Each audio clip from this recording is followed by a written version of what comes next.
Ya sama dengan Gus Arya, sama dengan Sopo itu Mas Rumel gitu ya. Itu sebenarnya saya salah menjawab karena keluguan saya. Tapi seandainya saya nggak lugu dan saya benar menjawab, saya juga nggak punya duit. Harusnya kan saya jawab gini, misalnya Rumel biar diskusinya jalan ya, ini kan saya harusnya jawab gini, Mas Rumel butuh berapa sih? 200 juta. Udah tak kasih 500 juta. Nggak usah bela sana.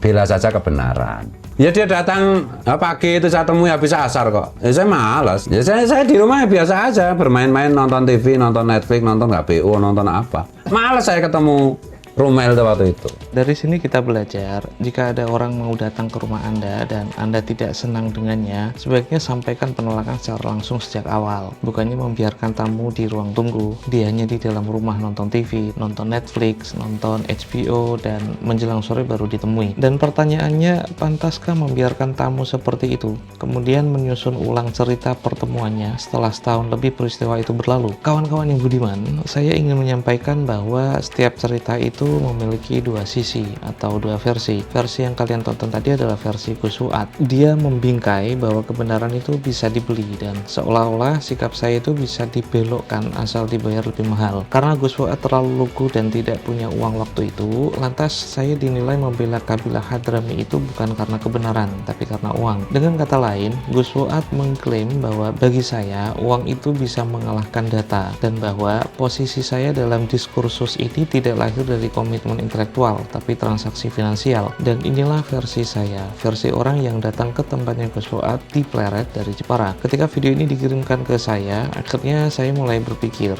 jika Gus Fuad merasa lebih dekat dengan kebenaran, tapi waktu itu dia tidak bisa membayar saya untuk berpihak dengan kebenaran versi dirinya, kenapa yang lebih banyak melakukan kedustaan sejak itu hingga sekarang justru Ki Imad? Ki Imad menuduh Said Ali bin Abu Bakar As-Sakran sebagai orang pertama yang mengada-ngada soal nama Ubaidillah tahun 895 Hijriah. Padahal dari temuan yang saya gali, jauh sebelum itu nama Ubaidillah itu sudah ada, sudah beredar dan belum pernah sekalipun dianulir siapapun. Apa yang dilakukan Ki Imad? Menuduh manuskrip-manuskrip saya palsu. Ki Imad pernah menyebut Mufti Ahmad itu membatalkan Ba'alawi. Setelah saya cari informasi dari Mesir hingga Yaman, ternyata hal itu tidak pernah terjadi. Apa jawaban Ki Imad? Menuduh saya sebagai orang yang memulai semua ini. Ki Imad menuduh kitab Abnaul Imam sebagai kitab palsu yang dikarang Yusuf Jamalulail. Tak kurang dari itu, tuduhan ini bertahan hingga puasa kemarin. Dalam pencarian saya, ternyata 4 tahun sebelum Yusuf Jamalulail merilis Abnaul Imam di Mekah, kitab dengan judul dan isi yang sama sudah terbit di Damaskus, Suriah. Dan 70-an tahun sebelum itu, kitab dengan judul dan isi yang sama pula sudah terbit di Palestina. Saya bisa menyebutkan lebih dari ini,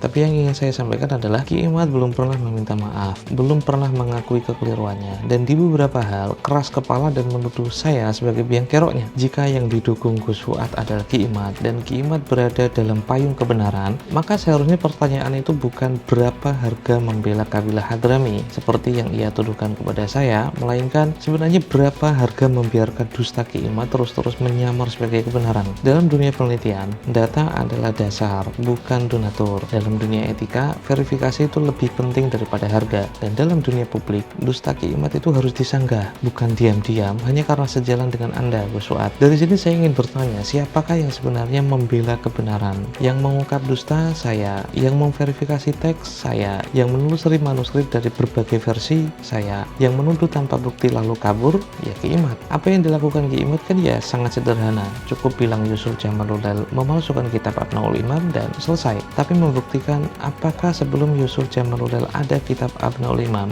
ternyata saya harus mengakses kitab itu sampai ke Damaskus. Dan tentu saja mencari manuskrip aslinya yang disimpan Sahal Jamalulail di Taif. Jadi menuduh dan berdusta itu kadang-kadang murah, tapi membuktikan tuduhan itu menuntut waktu, tenaga, dan kantong yang tak lelah. Akhirnya saya lihat Gus Fuad itu tipikal orang yang kesulitan membaca fakta, apalagi manuskrip yang saya sajikan, lantas memilih mengganti pertanyaan seperti apakah kebenaran menjadi siapa yang membayar siapa. Makanya jika mulut kotornya tidak mengata-ngatai guru tua dengan monyet, sebenarnya uang denda adat yang ia bayarkan itu sangat cukup bagi Gus Fuad untuk pergi ke Turki, Mesir, atau Saudi. Karena saya dapat kebenaran manuskrip itu dari sana. Permasalahannya kan Gus Fuad bisa baca atau tidak.